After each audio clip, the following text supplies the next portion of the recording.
आज ट्विटर को काफी बड़ा झटका लगा है। पिछले साल ट्विटर ने हाई कोर्ट को अप्रोच किया था against the centre, challenging the blocking orders, calling the orders arbitrary and against freedom of speech and expression. Karnataka high court ने आज social media giant Twitter's plea को डिसमिस कर दिया है और साथ ही उनके कंडक्ट पर 50 लाख की कॉस्ट भी इम्पोज की है। ये पूरी कहानी तब शुरू हुई जब सेंटर ने ट्विटर को कुछ अकाउंट्स को ब्लॉक करने के लिए कहा। On June 28 last year, the government wrote to the Twitter asking it to comply with the orders by July 4 और कहा ऐसा ना करने पर it will lose its legal shield as an intermediary. Legal shield खोने का मतलब है कि ट्विटर एग्जीक्यूटिव्स को फाइन और 7 साल की जेल हो सकती है in cases of IT law violation by the users. Twitter responded by challenging some of the blocking orders in court. इसमें सेंटर का आर्ग्यूमेंट है कि ट्विटर एक फॉरेन एंटिटी है और फंडामेंटल राइट्स की इन्फोर्समेंट को क्लेम नहीं कर सकती, लेकिन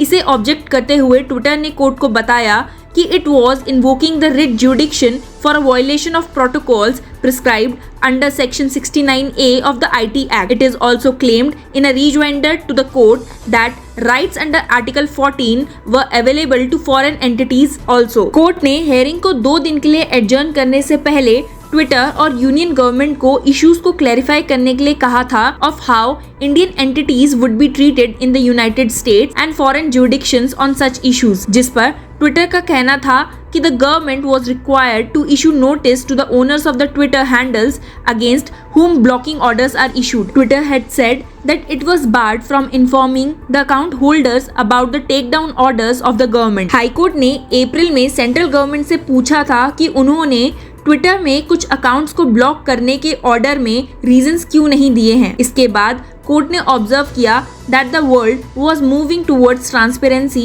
and Section 69A of the Information Technology Act, through which the center made the takedown request, requires recording of reasons for takedowns. लेकिन फिर भी कोर्ट ने ट्विटर की इस प्ली को डिसमिस कर दिया। कोर्ट ने माना कि ट्विटर को कई नोटिसेस सर्व हुए थे जिस पर उन्होंने कंप्लाई नहीं किया। आपको याद होगा कि कुछ हफ्तों पहले Twitter's ex CEO and co-founder Jack Dorsey accused India of threatening to shut down the social media in country unless it complied with the orders to restrict accounts critical of the handling of farmer protest in 2021। Dorsey के इस charge को prime minister Narendra Modi government ने एक झूठ बताया है। High court के verdict को कोट करते हुए deputy minister of information technology Rajeev Chandrasekhar ने एक ट्वीट में कहा, so you have not given any reason why you delayed compliance more than a year of delay, then all of sudden you comply and approach the court. You are not a farmer but a $1 billion